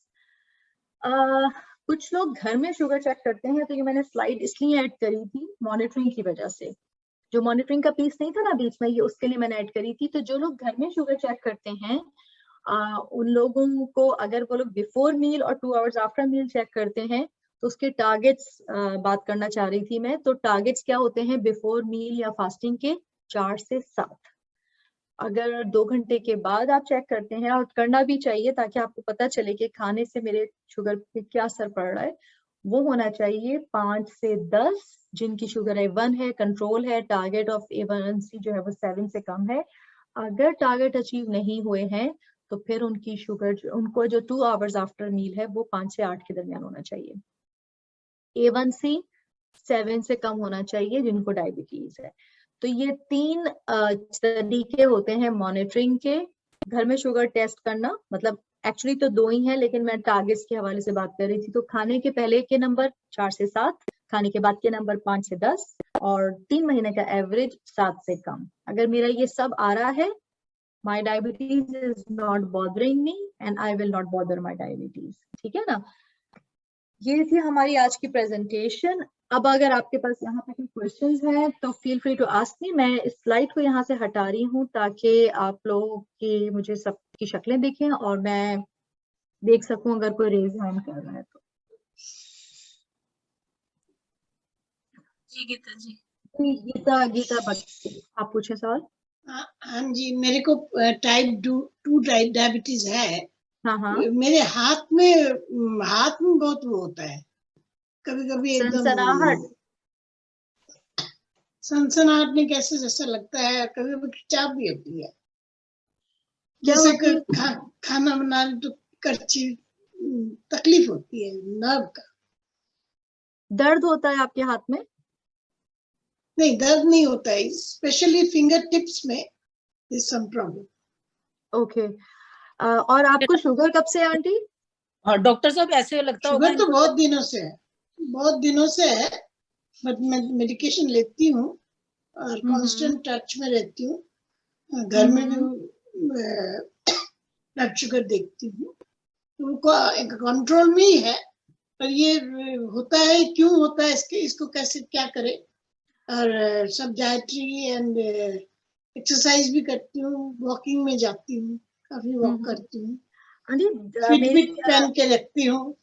So I just take a note of my walking steps. Very good. 2-3 minute. हाँ, और खाना में जैसे कुनियो खाती हूँ, rice नहीं खाती हूँ, किनुआ। किनुआ खाती हूँ, प्रोटीन खाती हूँ, एंड वेजिटेबल्स, एक साग तो जरूर खाती हूँ, दैट काइंड ऑफ थिंग।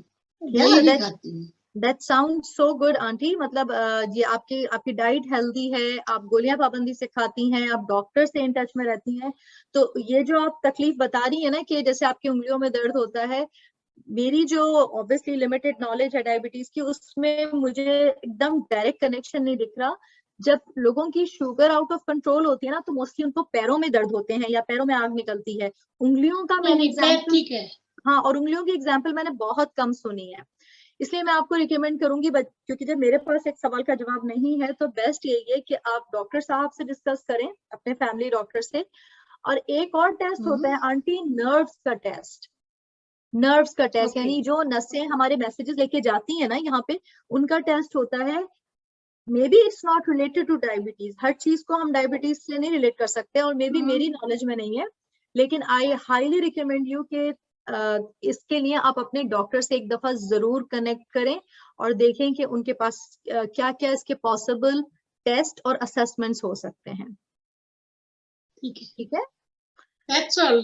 पहले थोड़ा सा एसिडिटी भी होती थी, अभी नहीं होता है। मैं विटामिन लेती हूँ, एंजाइम्स लेती हूँ, फिश ऑयल लेती हूँ, these are the things that I take, ठीक है ना, और कैल्शियम भी लेती हूँ। No, it sounded like it's a full package, but बिल्कुल literally आंटी मुझे इसका कोई एग्जैक्ट सही जवाब नहीं पता, इसलिए I would rather divert you to the specialist। आप उनसे पूछ के मुझे कहा गया है जो लिगामेंट्स में कुछ प्रॉब्लम हो गया था, उसके लिए शायद हुआ था, कहीं लग गया था वो चोट, एक हैंड में, अच्छा, left hand only, may be because of that. अभी तो ठीक है, पर कभी कभी दर्द होता है तो मुझे डर लगता है, क्योंकि diabetes is such A killing disease, कहीं भी कुछ भी हो सकता है ना। हाँ, लेकिन अगर डायबिटीज कंट्रोल में, हाँ, लेकिन अगर डायबिटीज कंट्रोल में है, आप ब्लड वर्क कराती हैं, आपका 3 महीने का एवरेज 7 से कम है, तो there is very low risk of complication. देखना पड़ता है ना। चॉकलेट टॉफी सब बंद, आई लव स्वीट्स, वो सब बंद हो गया है। फ्रूट से एंजॉय करें, एक लिया तो सूप फ्रूट्स की स्वीटनेस एंजॉय करें, और डार्क चॉकलेट अगर फ्रूट्स, हाँ, डार्क चॉकलेट फ्रूट्स में स्ट्रॉबेरी, कैनबेरी और वो क्या कहते हैं, ये सब लेती हूँ। खीरा भी अच्छा है, खीरा भी लेती हूँ, खीरा वेजिटेबल है, बिल्कुल बिल्कुल। और स्मूदी लेती हूँ, जैसे सिलेरी, पीच, आज लिया सिलेरी, पीच एंड थोड़ी सी केला। केला ज्यादा नहीं लेती हूँ, केला is against. It's really good. It sounded like you. So what about pineapple? Pineapple आधा कटोरी, pineapple आधा कटोरी once a day. अच्छा, okay, thank you. Any more question? I think Madan uncle को कुछ पूछना है। Thank you ji, thank you Amber, very nice, very informative, बहुत कुछ था, मैं सुन रहा था। इसमें पहली बात तो मैं ये बताऊं कि मेरे को प्रॉब्लम कोई नहीं है, नथिंग लाइक डायबिटीज, बट एक दो चीजें मैंने जो आप सुन रहा था उसमें से, अभी आपने गीता जी को बताया कि हाथों में जहाँ पाँव में टिंगलिश होती है, मेरे भी कभी कभी होती है पाँव में, हाथ से कम पाँव में ज्यादा। तो आपने उसका जवाब दे दिया था, मैंने देखा सुना नर्व टेस्ट जी। तो आज से कुछ साल पहले, 6-7 साल पहले मेरे को साइटिक पेन हुई थी। अब साइटिक पेन तो नहीं है, ठीक हो गया। उस टाइम थोड़ा क्या कहते हैं, जो पेन मैनेजमेंट के अंदर they given me some injection in my body, फिर मैंने वो इंजेक्शन बंद करवा दिए, उस कंसल्टेंट की मर्जी से ही करवाया, लेकिन उसके साथ थोड़ा डिस्कशन करने के बाद, ठीक है, म्यूचुअल अंडरस्टैंडिंग के बाद कि उसका मेरे को फायदा है या नहीं फायदा है। मेरे को लगा कि उसका कोई फायदा नहीं है, इसलिए मैंने वो बंद कर दिए थे। लेकिन उसके बाद क्या हुआ कि मैंने उस पेन को कुछ देर के लिए इग्नोर कर दिया जैसे। तो अभी वो जो टिंगलिश होती है, मेरे को जो डॉक्टर ने बताया है कि क्योंकि आपने काफी देर आपकी पाँव में जो है, अभी मेरे एक पाँव में वीकनेस है, मेरा जो एंकल है वो अपने आप ऊपर नहीं उठता है ऐसे, तो उसके लिए मेरे को उसने सपोर्ट दिया है पाँव में डालने के लिए, तो वो मैंने अब walk my front of the foot is lifted up, okay तो कहता है कि उसकी वजह से तेरे को इंग्लिश हो रही है। That's what he told me. Okay लेकिन अभी इतना नहीं है कि मैं उसको बेर नहीं कर सकता, जहाँ मेरे को कंसर्न है। कभी कभी होता है, लेकिन ज्यादा नहीं। आप कह रही थी वॉक के लिए, जंप करने के लिए, मैं वॉक तो करता लेकिन जंप नहीं करता। नहीं अंकल वो सारी एग्जांपल्स थी, मतलब जो हाँ मैं आई अंडरस्टैंड, आप सभी एग्जांपल है, लेकिन कह रहा था कि मेरे को बहुत जंप करने में लगता है डर के मैं गिर जाऊंगा। नहीं प्लीज डोंट डू दैट। मेरा बैलेंस जो है एज डीम सेफ, हर चीज हर एक के लिए नहीं है। यस बैलेंस तो ऐसे। एक आप बता रही थी वो जब फूड का बता रही थी वो प्लेट से, जी तो मैंने जो नोट किया था, आप बता रही थी पोटैटोज का जी। अब, और उसके साथ में स्वीट पोटैटो भी पड़े थे। जी जी हाँ वो सब एक ही फैमिली के हैं, तो स्वीट हाँ। Potatoes and potatoes same portion. जैसे मेरे किसी ने बताया था कि it's better to have sweet potato than a regular potato. या sweet potato has a low glycemic index and normal potato has a high glycemic index. वो एक थोड़ा सा डिटेल था, मैं वो वाली बात थी, कैन ऑफ वॉर्म ओपन करने की बात थी। क्या होता है glycemic index? Release in the blood slowly. तो स्वीट पोटैटो दोनों बराबर कार्बोहाइड्रेट है, दोनों में तकरीबन 25-25 ग्राम है, the size of my fist. मैंने खाया, जो स्वीट पोटैटो है वो बहुत धीरे धीरे रिलीज होगा और जो रेगुलर पोटैटो है वो थोड़ा फास्ट रिलीज होगा। ठीक है, ये फर्क है। तो हम हमेशा ये रिकमेंड करते हैं कि if you like the flavour of sweet potato वो खा लो, लेकिन आप मुझे बताएं कौन बनाएगा आलू पालक विद स्वीट पोटैटो। दूसरी बात है कि आपने टोफू के बारे में कहा था। जी I'm a vegetarian, so I eat tofu quite a bit. Perfect, very good choice अभी जो अंकल, वेरी टोफू गुड। है वो कुक करके खाना चाहिए, फ्राई करके खाना चाहिए, या रॉ खाना चाहिए? मैं तो वैसे थोड़ा कुक करता हूँ, कभी कभी फ्राई भी कर लेता हूँ। कम तेल में करें। मैं भी टोफू को डिफरेंट तरीकों से यूज कर सकती हूँ। आई प्रेफर, इसमें न्यूट्रिशनली कोई प्रॉब्लम नहीं है, मगर जो मुझे ऐसा लगता है पर्सनली कि जो फर्म टोफू है ना, हम उसको इजीली अपने पनीर से रिप्लेस कर सकते हैं अपनी डिशेस में, क्योंकि मुझे लगता है कि वो आराम से कंट्रोल में मेरे आ जाता है। और क्योंकि टोफू को जब उन्होंने बनाते हैं सोयाबीन से, तो उसमें पानी बहुत होता है, तो फर्म टोफू में कम पानी होता है, फिर उसको पानी को आप पेपर टॉवल से करके फिर अपनी हर रेसिपी में यूज करें। Nutritionally to answer your question is same. बाकी आप अपनी रेसिपीज के हवाले से जितना भी यूज करें, फ्राई भी करना चाहते हैं करें, मगर ज्यादा तेल में ना करें। मैं वही करता हूँ तो वो लाइटली करता हूँ, थोड़ा वो टर्न ब्राउन टर्न हो जाए बस। बिल्कुल बिल्कुल, जैसे अक्सर हम लोग पनीर के साथ भी यही करते हैं, मटर पनीर पालक पनीर के लिए हम उसे हल्का सा करके खाते हैं, लेकिन tofu is the best choice for your. दूसरी बात है, ये आपने मेंशन नहीं किया, मैं शायद कहीं पर भी ये किया तो शायद मैं मिस कर दूं, चीज के बारे में। चीज जो प्रोसेस चीज आता है बाजार में मिलता है उसका मैंने उसको तस्वीर में बना हुआ था, मैंने खुद स्किप किया, क्योंकि जब मैं चीज की बात करती हूँ प्रोटीन्स में, तो I can not skip it without talking of the milk fat percentage. जो प्रोसेस चीज हो गई या फिर दूसरी टाइप की चीज होती है ना, उनमें MF% लिखी होती है, वो बहुत ज्यादा होती है। तो आप लोग को अगर ऐड करना है अपनी डाइट में पनीर को, तो कोशिश कीजिए लेस देन 20%, 20 MF जो हो, MF% वो 20 से कम हो, ताकि उसमें फैट ना हो। तो वो मोस्टली मोज़रेला होती है, और समटाइम्स आपको चेडर चीज भी मिल जाएगी। स्विस चीज टेस्ट में बहुत अच्छी होती है, but it's usually high in milk fat. तो लेस देन वो थोड़ा सा देखना 20% पड़ेगा। MF% less than 20। 20। अच्छा 20 हाँ। अच्छा, अभी जो आप वो बता रहे थे उसको मैं दोबारा पूछ रहा हूँ आपसे। IGT इम्पेयरमेंटेड ग्लूकोज टॉलरेंस आप कह रही थी?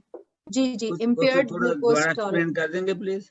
हाँ हाँ बिल्कुल कर सकती हूँ। क्योंकि उसी टाइम मेरी कोई कॉल आ गई थी तो मेरे को अपना माइंड उस तरफ करना पड़ा।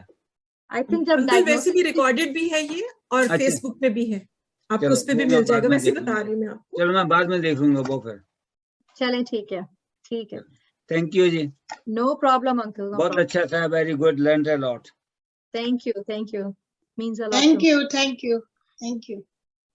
गुलनाज आप कुछ पर करेंगे? आपने भी बताया कि जो टोफू है वो सोया से बनता है। हाँ, तो सोयाबीन से बनता है। Soya products are not good for thyroid, right? मुझे एकदम राइट इसकी नॉलेज नहीं है। I can definitely look into that. Okay. Thyroid and soya. I will find the connection. I'll make a note for myself. कि thyroid and soya का क्या connection है, ठीक है? Yeah, क्योंकि मैंने सुना था कि वो soya milk is not good for thyroid and also the broccoli. अगर जैसे and thyroid का मतलब आपका वही है ना कि जो hypothyroidism और hyperthyroidism जी के issues hyper या hypo जी. ठीक है, मुझे एग्जैक्ट नहीं पता Gulnaz, so instead of making up ideas, मुझे बिल्कुल आइडिया नहीं है, पर I can look into that, it's a very valid question, I will find out. हम लास्ट And क्वेश्चन even- लेते हैं गीता जी का. Even cauliflower and broccoli are not good for Yeah, thyroid. yeah. Yeah, that I Cauliflower don't and know. broccoli का भी. Cauliflower और thyroid So का we तो should have a session on thyroid also, I think. जी बिल्कुल, that मैंने can- note कर Because लिया. that can be a because these possibility. two Thank are you. the common diseases with women. Perfect. With Before everybody. we before we close on, I just need to ask the full name of Zubda, Zubdia. आपका नाम क्या है पूरा? Zubda Zulfikar. Okay, perfect. Just wanted to make sure तो मैं इनको फिर search कर सकूं अपनी लिस्ट में. Thank मेरी you. बात हो चुकी है आपसे, आई थिंक. अच्छा, हमने शायद फोन पर बात की थी लास्ट टाइम, राइट? बात की थी. असल में अभी वो लिस्ट मेरी स्क्रीन पर सामने नहीं है, तो अभी मेरे पास तो मैंने पेपर में ही लिस्ट लिखी है. ठीक है, ठीक है. चलिए, thank you so much everyone. Yes, Ambar, सबसे पहले तो मैं समीरा का थैंक्स कर दूं, वो कब से आना चाह रही थी इस प्रोग्राम में डायबिटीज के, तो फाइनली आज वो हमारे प्रोग्राम में थी. दूसरी बात ये अंबर कि आप हमें बताइए कि नेक्स्ट मंथ क्या स्पेशल आ रहा है इस प्रोग्राम में. फुट केयर पे आएगा हमारा नेक्स्ट प्रोग्राम, और सबसे जो उसमें स्पेशल चीज है ना, एक हमारी बहुत ही अच्छी नर्स हैं जो इस प्रोग्राम के साथ तकरीबन 14-15 साल से हैं. उनका नाम है ब्रेंडा. कुछ लोग उन्हें जानते होंगे, और ब्रेंडा क्योंकि इंग्लिश में ज्यादा बात करती है, लेकिन वो आप लोगों को जरूर इम्प्रेस करेगी अपनी हिंदी से. वो हिंदी की उसको काफी लाइनें आ गई हैं. उसकी ट्रांसलेशन के लिए मेघना आएंगी. और क्यों हमने उन्हें स्पेशल गेस्ट के तौर पर इनवाइट किया है, क्योंकि शी इज अ नर्स, और नर्स जो है ना वो फुट केयर की नॉलेज उनको बहुत अच्छी है. तो पैरों की देखभाल और डायबिटीज का क्या ताल्लुक है पैरों से, वो उसको कवर करेगी उस दिन. तो प्लीज आप लोग अटेंड कीजिएगा सेशन, और बहुत सारे उनसे सवाल पूछिएगा. Both of them are amazing clinicians, educators. एक डाइटिशियन है और एक नर्स है. So every third Wednesday is for Four Corner Health Center, और हम डायबिटीज के हवाले से मुख्तलिफ प्रोग्राम्स लेके आएंगे. अंबर, थैंक यू सो मच. तो फिर आपसे होती है नेक्स्ट मंथ मुलाकात. Next Yes. I'll be back in July. Okay. ठीक है. Thank you.